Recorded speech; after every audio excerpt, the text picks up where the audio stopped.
Hello नमस्कार दोस्तों, स्वागत है आपका आपके अपने यूट्यूब चैनल सरकारी रास्ता में। तो दोस्तों आज हम बात करेंगे बीएसटीसी एग्ज़ाम में जो हिंदी का पेपर हुआ है उसके पेपर सॉल्यूशन के बारे में। तो दोस्तों पहला प्रश्न रहेगा, निम्न में से किस विकल्प में सभी शब्द परस्पर पर्यायवाची नहीं है, यानी सभी शब्द पर्यायवाची नहीं है। कौन से ऐसे शब्द हैं उनमें पर्यायवाची नहीं है? किरण, रसीम, अंशु, कुल, तट, किनारा, केवट, नाविक, मलाल। तो ये किसके हैं? नाविक के हैं। ये तो सभी नाविक के हैं। और ये क्या है? वायस, कोकिल और कंतुल।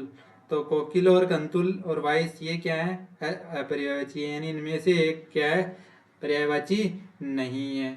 ये परस्पर अपने आप में पर्यायवाची नहीं है। तो इसका सही आंसर क्या हो जाएगा? डी ऑप्शन इसका राइट आंसर हो जाएगा। तो दोस्तों हमारा अगला प्रश्न रहेगा, निम्न में से शक्ति का उपासक के लिए उपयुक्त शब्द है, यानी शक्ति के उपासक के लिए उपयुक्त शब्द कौन सा है? वैष्णव, शैव, भक्त या शाक्त। तो इसका सही आंसर क्या हो जाएगा? शाक्त इसका राइट आंसर हो जाएगा। तो दोस्तों हमारा अगला प्रश्न रहेगा, लोकोपयोग में निम्न में से कौन सी संधि है, यानी लोकोपयोग में कौन सी संधि है?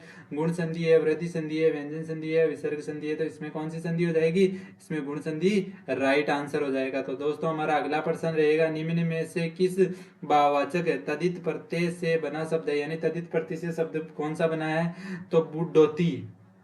बुडोती भाववाचक तदित प्रत्यय से बना है। तो इसका सही आंसर क्या हो जाएगा? डी ऑप्शन इसका राइट आंसर हो जाएगा। तो दोस्तों हमारा अगला प्रश्न रहेगा, निम्न में से कौन सा वाक्य शुद्ध है, यानी इनमें से कौन सा वाक्य है जो शुद्ध है? तो बताइए कि दोस्तों इनमें से कौन सा वाक्य शुद्ध है? राम का दर्शन पाकर अहिल्या धन्य हो गई, बांडा फूटने पर उसकी गर्दन लज्जा से नीचे हो गई, इस चिकित्सालय में सर्वोत्कृष्ट रोगों की चिकित्सा की होती है, भाषा के मानकीकरण के लिए व्याकरण जरूरी है। तो इसका सही आंसर क्या हो जाएगा? भाषा के लिए मानकीकरण के लिए व्याकरण की आवश्यकता होती है। तो इसका सही आंसर हो जाएगा डी ऑप्शन इसका राइट आंसर हो जाएगा। तो दोस्तों हमारा अगला प्रश्न रहेगा, निम्न में से फारसी उपसर्ग से बना शब्द है, यानी फारसी उपसर्ग से कौन सा शब्द बना है? गैर कानूनी, खुश नसीब, नाकाबिल, दुराचारी। तो इसमें कौन सा है? दुराचारी इसका राइट आंसर हो जाएगा। कौन सा हो जाएगा? दुराचारी इसका राइट आंसर हो जाएगा। तो दोस्तों हमारा अगला प्रश्न रहेगा, निम्न में से बिछोना शब्द में कौन सा प्रत्यय, यानी बिछोना शब्द में कौन सा प्रत्यय है? तो ना, होना, बी या आ। तो इसमें कौन सा सही हो जाएगा? तो इसमें ओना, ओना इसमें राइट आंसर हो जाएगा। ओना इसमें राइट आंसर हो जाएगा। तो दोस्तों हमारा अगला प्रश्न रहेगा, निम्न में से अशुद्ध शब्द है, यानी अशुद्ध शब्द कौन सा है? इनमें से कौन सा शब्द है जो अशुद्ध है? तो इसका सही आंसर क्या हो जाएगा? तो इसका सही आंसर नहीं होगा, क्योंकि इसमें दो शब्द क्या दे रखे हैं? शुद्ध दे रखे हैं। दो शब्द क्या दे रखे हैं? अशुद्ध दे रखे हैं, सॉरी, दो शब्द अशुद्ध दे रखे हैं। तो ये क्या हो जाएगा? डिलीट हो जाएगा। क्वेश्चन क्या हो जाएगा? डिलीट हो जाएगा, डिलीट हो जाएगा। तो इसका सही आंसर नहीं होगा, ये डिलीट होगा, आपको बोनस अंक मिलेंगे।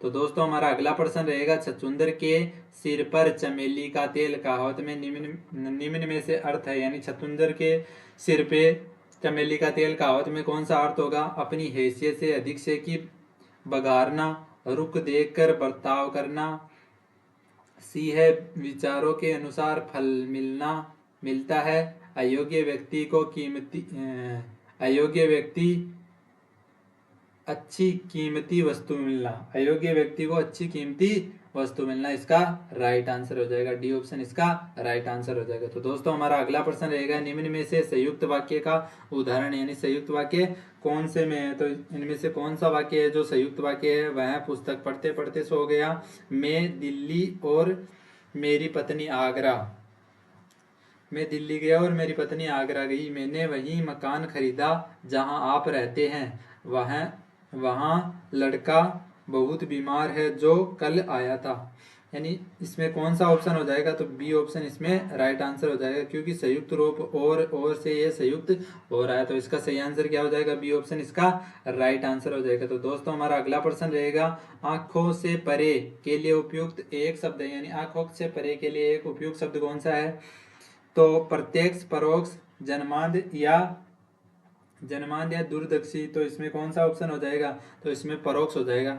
परोक्ष इसमें राइट आंसर हो जाएगा। तो दोस्तों हमारा अगला प्रश्न रहेगा, निम्न में से किस विकल्प में परस्पर विलोम विलोम शब्द नहीं है, यानी कौन सा ऐसा विकल्प है जिसमें विलोम शब्द परस्पर नहीं है। तो सलाग, प्रशंसा, विधि, निषेध, शुष्क, आदर्श, सुलभ, दुर्लभ। तो सुलभ का दुर्लभ ये भी सही है, शुष्क का आदर ये भी सही है, विधि का निषेध ये भी सही है, लेकिन सलाग का प्रशंसा, सलाग का प्रशंसा का ये क्या है, गलत आंसर है, क्योंकि इसमें सलाह का प्रशंसा नहीं होता है, सलाह का प्रशंसा का है निंदा, क्या होता है, निंदा होता है। प्रशंसा क्या है, निंदा का क्या होती है, प्रशंसा होती है। तो इसका सही आंसर क्या हो जाएगा, ए ऑप्शन इसका राइट आंसर हो जाएगा। तो दोस्तों हमारा अगला प्रश्न रहेगा, निम्न में से बहुवीरी समास का उदाहरण है शीतोष्ण, क्रोधोग्नि, त्रिनेत्र, त्रिभुज। तो इसमें से कौन सा है, तो 83 में कौन सा हो जाएगा, तो 83 में हमारा सी ऑप्शन इसका राइट आंसर हो जाएगा। त्रिनेत्र यानी तीन नेत्र है जिसके अर्थात शिव, क्या है, शिव। तीसरा ऑप्शन निकल रहा है, तो इसमें शिव इसका सही आंसर हो जाएगा, त्रिनेत्र इसका राइट आंसर हो जाएगा। तो दोस्तों हमारा अगला प्रश्न रहेगा, निम्नलिखित में से अशुद्ध शब्द यानी अशुद्ध शब्द कौन सा है, इनमें से बताइए, इनमें से अशुद्ध शब्द कौन सा है।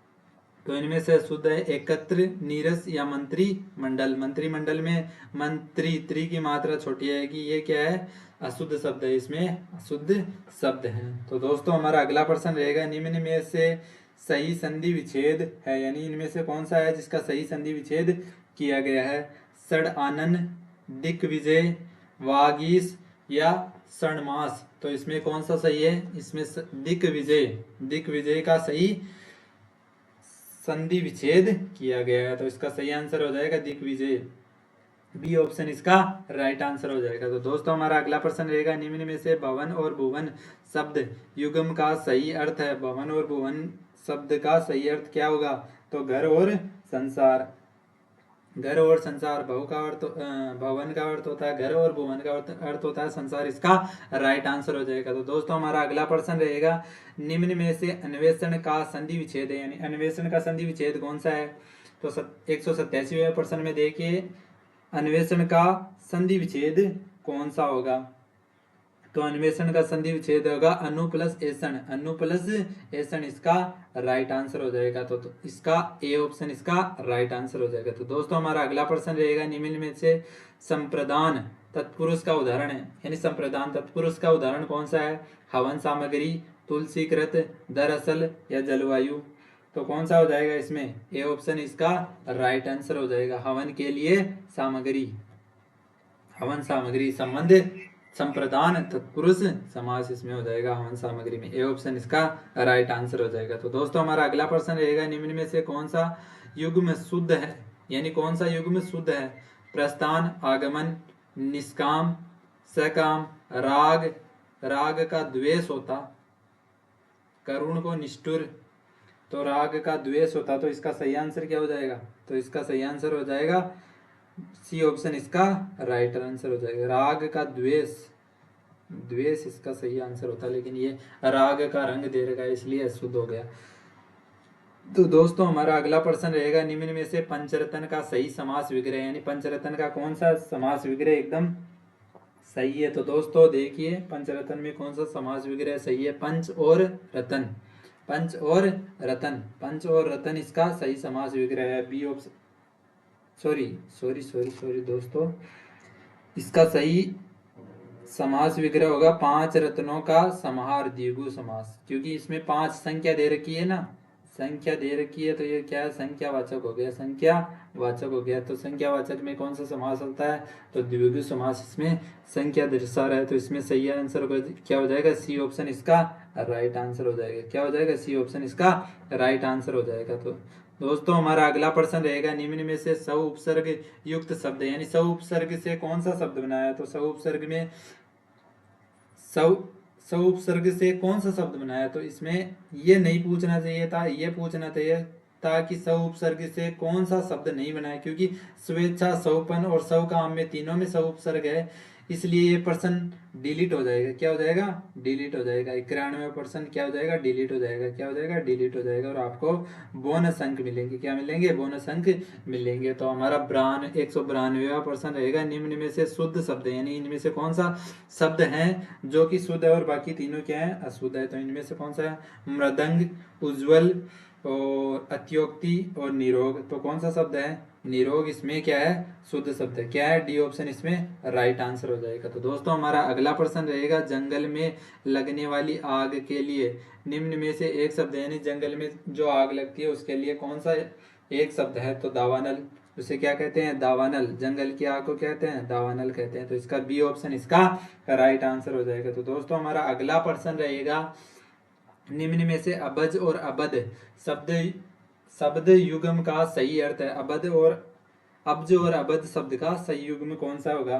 तो बताइए दोस्तों इनमें से कौन सा सही ऑप्शन होगा? तो ए ऑप्शन इसका राइट आंसर हो जाएगा। अबज का मतलब होता है कमल और अबद का मतलब होता है बादल। इसका सही आंसर हो जाएगा। तो ए ऑप्शन इसका एकदम सटीक आंसर हो जाएगा। तो दोस्तों हमारा अगला प्रश्न रहेगा, बुद्धिहीन होने पर भी धनवान के लिए निम्न में से उपयुक्त है।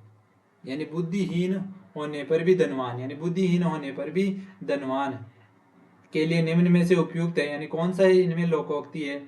आंख के अंधे गांठ से पूरे, आंधी के आम, ऊंची दुकान फीका भगवान, अटका बनिया दे उधार। तो इनमें कौन सा हो जाएगा? ए ऑप्शन इसका राइट आंसर हो जाएगा, क्योंकि आंख से अंधा है लेकिन गांठ में पूरे हैं, यानी इसके पास आंख से तो अंधा है लेकिन पूरा सामान जो इसे जो वस्तुएं चाहिए वो उसके पास पूरी है। तो इसका सही आंसर क्या हो जाएगा? ए ऑप्शन इसका राइट आंसर हो जाएगा। तो दोस्तों हमारा अगला प्रश्न रहेगा, निम्न में से अमीय शब्द का पर्यायवाची है। अमीय शब्द का पर्यायवाची कौन सा होगा? विष, आम्र, मधुप या सुधा। तो अमीय का क्या होता है? अमृत। क्या होता है? ये प्रकार से क्या होता है? अमृत होता है।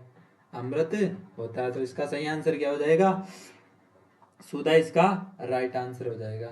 बाकी विष तो जहर का होता है, आम्र आम का होता है और मधु मधुर का होता है। तो इसका सही आंसर क्या हो जाएगा? डी ऑप्शन इसका राइट आंसर हो जाएगा। तो दोस्तों हमारा अगला प्रश्न रहेगा, निम्न में से अनुपसर्ग से बना शब्द नहीं है। अनुपसर्ग से कौन सा शब्द बना नहीं है? तो बताइए दोस्तों कौन सा शब्द नहीं बना है? अन्य, अनाप्त, अनुदान या अनिच्छुक। तो कौन सा शब्द नहीं बना है? तो सी ऑप्शन इसमें अनुदान। अनुदान, क्योंकि अनुपसर्ग है इसमें, अनु प्लस दान, अनु प्लस दान इसमें अनुपसर्ग है इसमें। यह अनुदान शब्द अन उपसर्ग से नहीं बना है। तो इसका सही आंसर क्या हो जाएगा? अनुदान इसका राइट आंसर हो जाएगा। तो दोस्तों हमारा अगला प्रश्न रहेगा, निम्नलिखित में से बादल शब्द का पर्यायवाची नहीं है। बादल शब्द का पर्यायवाची कौन सा नहीं है? तो जलजात बादल शब्द का पर्यायवाची नहीं है। तो इसका सही आंसर क्या हो जाएगा? जलजात इसका राइट आंसर हो जाएगा। तो दोस्तों हमारा अगला प्रश्न रहेगा, निम्नलिखित में से तीव्र का विलोम शब्द है। तीव्र का विलोम शब्द क्या हो जाएगा? तो इसका सही आंसर क्या हो जाएगा? बताइए दोस्तों तीव्र का विलोम शब्द क्या हो जाएगा? तो तीव्र का विलोम शब्द क्या हो जाएगा? मंद। क्या हो जाएगा? मंद हो जाएगा। तीव्र का विलोम शब्द क्या हो जाएगा? मंद हो जाएगा। तो दोस्तों हमारा अगला प्रश्न रहेगा, वर्षा होती तो अनाज पैदा होता। वर्षा होती तो अनाज पैदा होता। निम्न में से कौन सा वाक्य है? संकेतवाचक है, संदेहवाचक है या विधिवाचक है या विधानवाचक है? तो संकेतवाचक है, यानी संकेत कर रहा है। तो इसका सही आंसर क्या हो जाएगा? संकेतवाचक इसका राइट आंसर हो जाएगा। तो दोस्तों आपको कैसा लगा आज का ये पेपर सॉल्यूशन? आपके कितने नंबर बन रहे हैं हिंदी के इस पेपर में? तो दोस्तों अपने नंबर जरूर कमेंट बॉक्स में शेयर कीजिएगा और अपने कुल टोटल नंबर भी अपने कमेंट बॉक्स में बताइएगा, जिससे आपकी कट ऑफ निर्धारित करने में हमें बहुत ही बढ़िया सुविधा मिले। तो इसके धन्यवाद दोस्तों, थैंक यू।